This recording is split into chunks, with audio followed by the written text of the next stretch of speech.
Good morning बच्चों।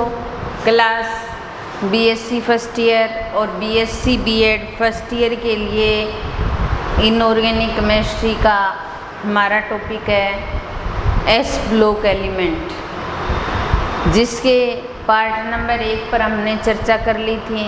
आज हम पार्ट नंबर 2 की बात करने जा रहे हैं। तो सबसे पहले हमने एस ब्लॉक एलिमेंट को देखा और वर्ग फर्स्ट के जो एलिमेंट होते हैं उनको क्षारीय धातुएं और सेकंड वर्ग के जो एलिमेंट है उनको क्षारीय मृदा धातुएं कहा जाता है। ये हमने इलेक्ट्रॉनिक कॉन्फ़िगरेशन की कल बात की थी कि इनका इलेक्ट्रॉनिक विन्यास कैसे लिखा जाता है। वर्ग फर्स्ट के अंदर जो धातुएं आती हैं या वर्ग फर्स्ट के अंदर जो एलिमेंट आते हैं उनका सामान्य इलेक्ट्रॉनिक विन्यास NS1 और सेकंड वर्ग के जो एलिमेंट हैं उनका इलेक्ट्रॉनिक विन्यास NS2 होता है। अब हम कुछ इनके सामान्य करैक्टर जिनको पढ़ना है उन पर चर्चा करते हैं। तो सबसे पहले आती है परमाणवीय व आयनिक त्रिज्या। परमाणवीय व आयनिक त्रिज्या, इनकी बात करें हम वर्ग नंबर फर्स्ट के अंदर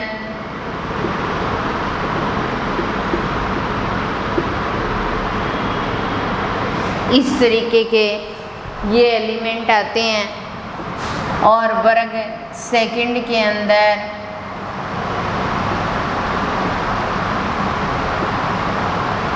ये एलिमेंट आते हैं। इन एलिमेंट की अगर बात करें तो ये एक कोष, इसके अंदर एक बनने के बाद में दूसरा, इसमें 1 2 3 यानी कि नाभिक से लेकर के बाह्यतम कोष के बीच की जो दूरी होती है वो परमाणविक त्रिज्या होती है।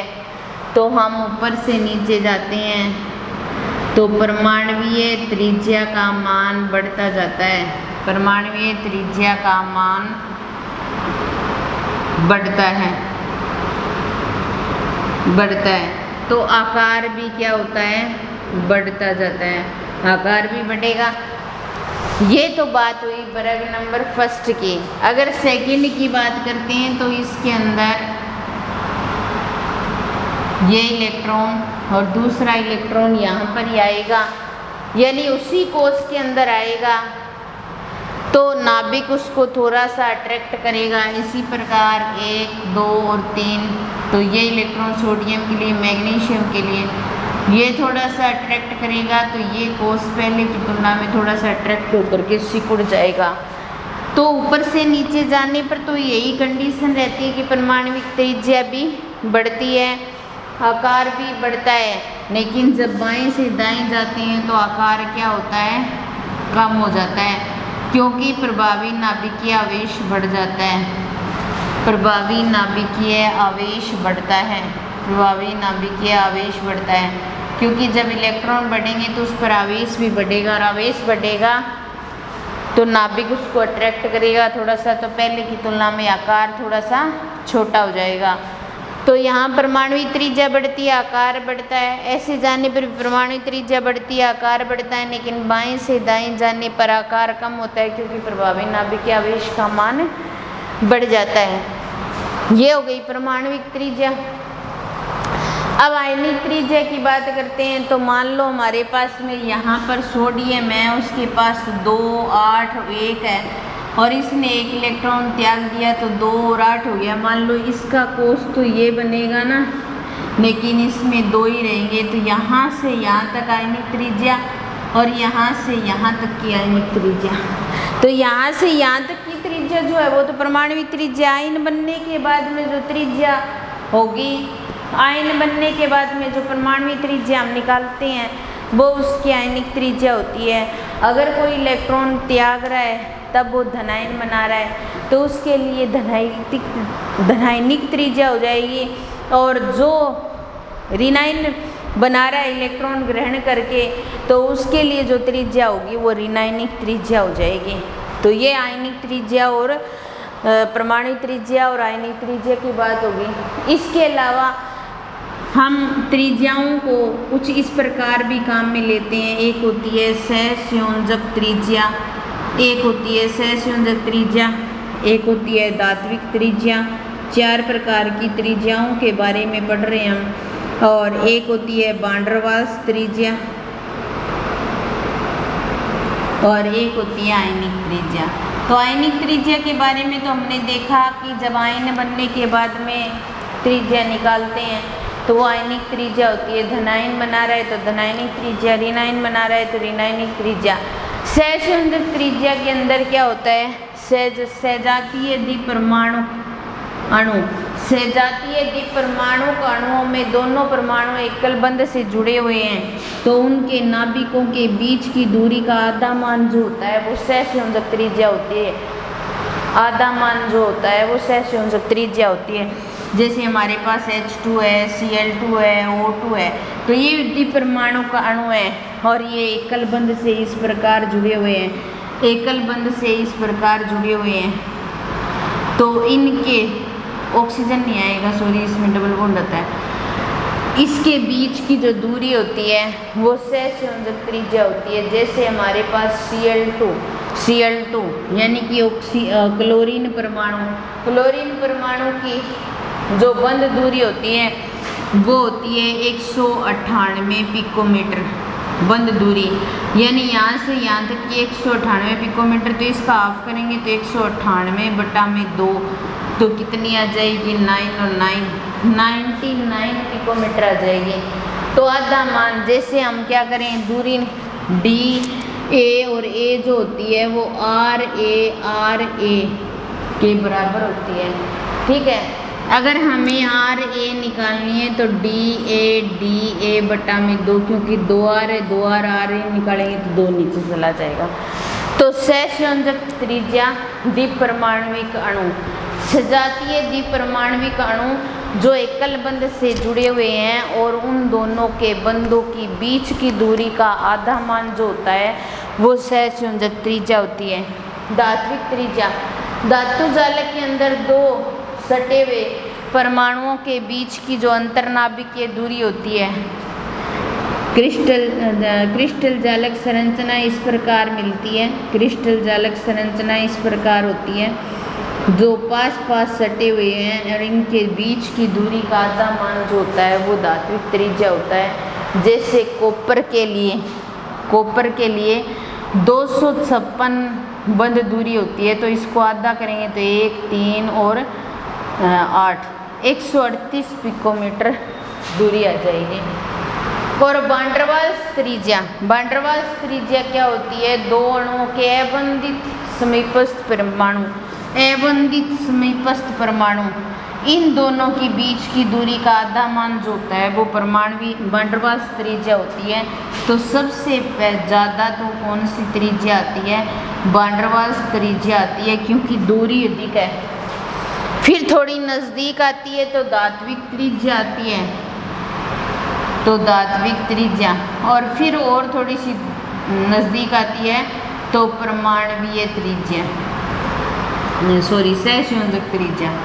सहसंयोजक त्रिज्या में बहुत नज़दीक पाए जाते हैं परमाणु। तो सबसे ज़्यादा वान डेर वाल्स त्रिज्या, फिर धात्विक त्रिज्या, फिर सहसंयोजक त्रिज्या। तो ये थी हमारी परमाणविक त्रिज्या और आयनिक त्रिज्या की बात। आयंस बनने के बाद में त्रिज्या निकालते हैं, वो आयनिक त्रिज्या धनायन बनता है तो धनायनिक त्रिज्या, ऋणायन बनता है ऋणायनिक त्रिज्या। और सहसंयोजक त्रिज्या सजातीय द्विपरमाणु कणों के बंधों के बीच की दूरी का आधा मान। सहसंयोजक त्रिज्या धात्विक त्रिज्या में 2 पास क्रिस्टल जालक संरचना के अंदर 2 जो धातु है वो पास स्थित होती हैं, उनके बीच का आधा मान। धात्विक त्रिज्या वान डेर वाल्स त्रिज्या में 2 निकटतम जो परमाणु होते हैं उनके बीच की दूरी का आधा मान वान डेर वाल्स त्रिज्या। वान डेर वाल्स त्रिज्या सबसे ज़्यादा, फिर उसके बाद में धात्विक त्रिज्या और उसके बाद में सहसंयोजक त्रिज्या। ये हमने बात की परमाणविक व आयनिक त्रिज्याओं की। अब हम बात करते हैं, नेक्स्ट आता है आयनन विभव या आयनाइजेशन पोटेंशियल या आयनन ऊर्जा, आयनन विभव, आयनन विभव। आयनन विभव क्या होता है? किसी विलगित गैसीय परमाणु के बाह्यतम कोश में से इलेक्ट्रॉन निकालने के लिए जितनी ऊर्जा की आवश्यकता होती है वो उसकी आयनन ऊर्जा होती है, उसको ही हम आयनन विभव बोलते हैं, उसको ही हम आयनन एंथैल्पी बोलते हैं। तो देखिए हमारे पास जो क्षार धातु और क्षारीय मृदा धातु आते हैं एस ब्लॉक एलिमेंट के अंदर, तो सबसे पहले क्षार धातु के अंदर तो बाह्यतम 1 इलेक्ट्रॉन होता है और क्षारीय मृदा धातुओं के अंदर 2 इलेक्ट्रॉन होते हैं। अंदर कितने ही कोष होते, बाह्यतम कोष की बात कर रहे हैं हम, तो विलगित गैसीय परमाणु इस इलेक्ट्रॉन को निकालने के लिए जितनी एनर्जी चाहिएगी वो उसकी आयनन एनर्जी, आयनन ऊर्जा, आयनन एंथैल्पी, आयनन विभव होगी। ये हम बात कर रहे हैं NS1 यानी वर्ग नंबर फर्स्ट, और ये NS2 ये वर्ग नंबर सेकंड की बात कर रहे हैं। तो वर्ग नंबर फर्स्ट के अंदर ये 1 इलेक्ट्रॉन निकाल दिया जाए तो आसानी से निकल जाएगा, ज़्यादा एनर्जी की ज़रूरत नहीं पड़ेगी, ये कोष मिट जाएगा। और हमने ऐसा ही लिखा था कि जैसे हम सबसे पहले हीलियम और जो नियोन ये उत्कृष्ट गैस से लिखने के बाद में NS1 ऐसा लिखा था, ये 1 इलेक्ट्रॉन निकल गया तो उसके बाद में जो विन्यास आया है ये विन्यास जो है वो किसका है? उत्कृष्ट गैस विन्यास प्राप्त होता है हमें, उत्कृष्ट गैसीय विन्यास प्राप्त होता है या नोबल गैसीय विन्यास प्राप्त होता है जो पूर्ण पूरित होता है, स्थायी होता है। और हम क्या करें, ज़बरदस्ती वहाँ से अगर इलेक्ट्रॉन निकालना चाहे ना तो हम इलेक्ट्रॉन जल्दी से नहीं निकाल सकते, हमें उसके लिए अधिक ऊर्जा की आवश्यकता पड़ेगी। तो क्षारीय धातुओं यानी वर्ग फर्स्ट की जो धातुएं हैं उनका पहला इलेक्ट्रॉन निकालने के लिए आयनन ऊर्जा कम ही चाहिएगी, लेकिन हम जब दूसरा इलेक्ट्रॉन निकालेंगे तो बहुत जोर आएगा क्योंकि उसके लिए हमें ज़्यादा एनर्जी देनी पड़ेगी और आयनन विभव का मान अधिक हो जाएगा। लेकिन अगर हमारे पास क्षारीय मृदा धातु है तो क्षारीय मृदा धातु में एक बार ये इलेक्ट्रॉन निकाल देंगे, फिर दूसरी बार ये निकाल देंगे, उसके बाद स्थायी विन्यास आएगा। अगर हमें तीसरा इलेक्ट्रॉन निकालना पड़ेगा तो ज़्यादा एनर्जी देनी पड़ेगी। तो इस प्रकार जितनी भी क्षारीय धातुएं होती हैं उनका इलेक्ट्रॉन विन्यास NS1 और क्षारीय मृदा धातुओं का NS2 होता है। अब देखिए 1 इलेक्ट्रॉन निकाल कर के क्षारीय मृदा धातुएं स्थायी विन्यास प्राप्त कर लेती हैं और इनका प्रथम आयनन विभव का जो मान होगा वो न्यूनतम हो जाएगा।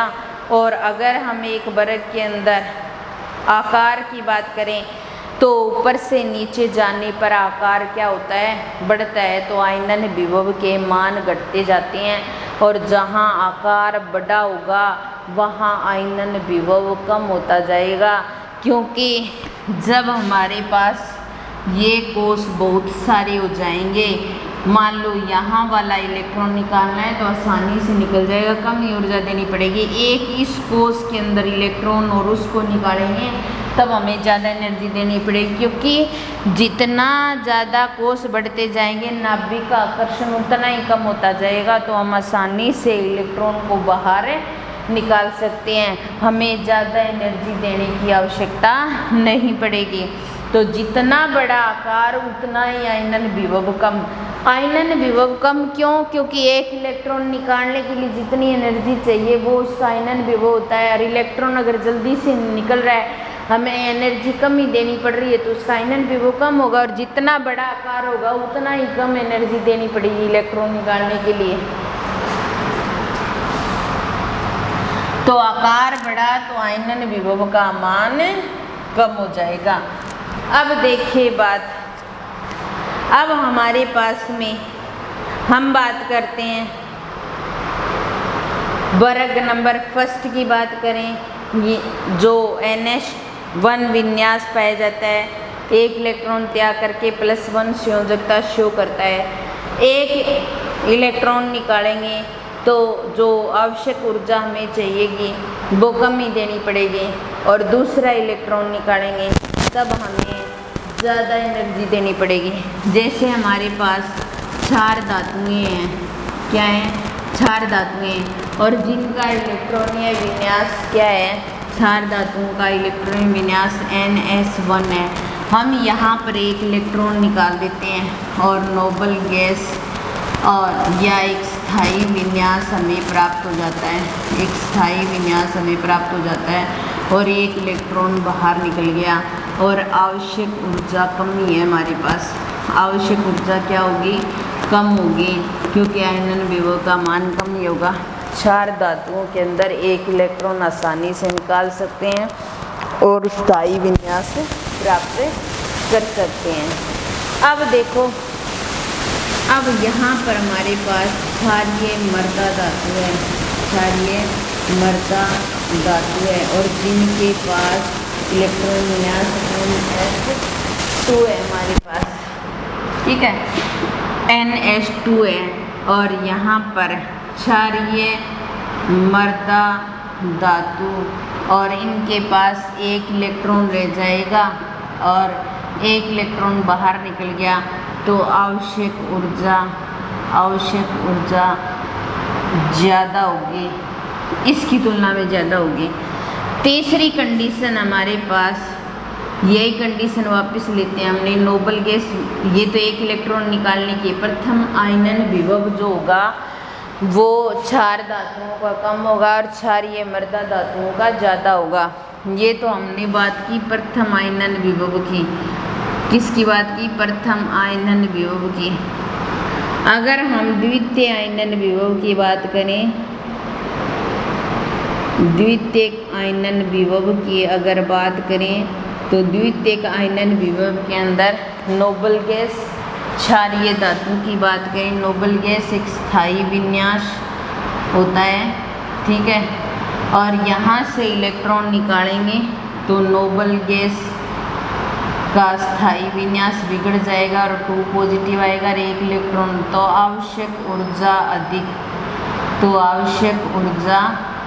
अधिक होगी, आवश्यक ऊर्जा अधिक होगी इस कंडीशन में। ये 4 धातुओं की बात कर रहे हैं हम, 4 धातुओं के दूसरे आयनन विभव के। और अब हम बात करते हैं क्षारीय मृदा धातु के दूसरे आयनन विभव की, क्षारीय मृदा धातु के दूसरे आयनन विभव की। तो ये NS1, और यहाँ से एक इलेक्ट्रॉन निकलेगा तो क्षारीय स्थायी विन्यास प्राप्त कर लेंगे, स्थायी विन्यास, और यहाँ पर 2 पॉजिटिव और एक इलेक्ट्रॉन बाहर निकल गया, तो आवश्यक ऊर्जा कम, क्योंकि अब स्थायी विन्यास प्राप्त हो रहा है। तो अब देखो 4 धातुओं का तो प्रथम आयनन विभव का मान कम होगा और द्वितीय आयनन विभव का मान ज़्यादा होगा, क्योंकि द्वितीय आयनन विभव के अंदर हम क्या कर रहे हैं? नोबल गैसेस, उत्कृष्ट गैसीय विन्यास, जो एक स्थायी विन्यास होता है, वहाँ से हम इलेक्ट्रॉन निकालते हैं तो हमें ज़्यादा एनर्जी देनी पड़ेगी। लेकिन क्षारीय मृदा धातुओं के अंदर प्रथम इलेक्ट्रॉन के लिए आवश्यक ऊर्जा ज़्यादा होती है, क्योंकि वो स्थायी विन्यास की फॉर्म में पाए जाते हैं। लेकिन दूसरा इलेक्ट्रॉन निकालते हैं तो आवश्यक ऊर्जा कम चाहिएगी, क्योंकि वो क्या करेंगे? स्थायी विन्यास को प्राप्त कर लेंगे एक इलेक्ट्रॉन निकाल करके। तो 4 धातुओं का प्रथम आयनन विभव का मान कम और द्वितीय आयनन विभव का मान ज़्यादा होता है, और क्षारीय मृदा धातुओं का प्रथम आयनन विभव का मान ज़्यादा और द्वितीय आयनन विभव का मान कम होता है। ये होती है आयनन विभव की बात 4 धातुओं और क्षारीय मृदा धातुओं की। इसके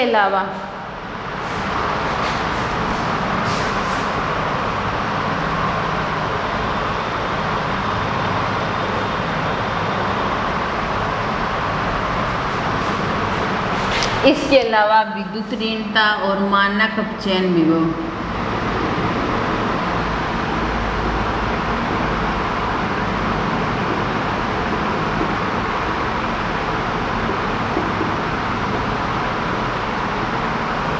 विद्युत ऋणता व मानक अपचयन विभव। विद्युत ऋणता की बात करें तो विद्युत ऋणता क्या किसे कहा जाता है? कोई भी हमारे पास में परमाणु है और वो किसी दूसरे परमाणु को या अणु को या यौगिक के इलेक्ट्रॉनों को बंधित रखने का काम करता है, अपने साथ बंधित रखने के लिए उसको बाध्य करता है या बंधित रखने के लिए आकर्षित करता है, तो उसे विद्युत ऋणता कहा जाता है। विद्युत ऋणता जिसकी ज़्यादा होती है उसका वो हमेशा नेगेटिव में रहता है और दूसरे को क्या बनाता है? पॉजिटिव बनाता है। तो विद्युत ऋणता जितनी ज़्यादा होगी वो उतना ही ज़्यादा इलेक्ट्रॉनों को आकर्षित करेगा और इलेक्ट्रॉनों को आकर्षित करके उसे बांधे रखने का काम करेगा।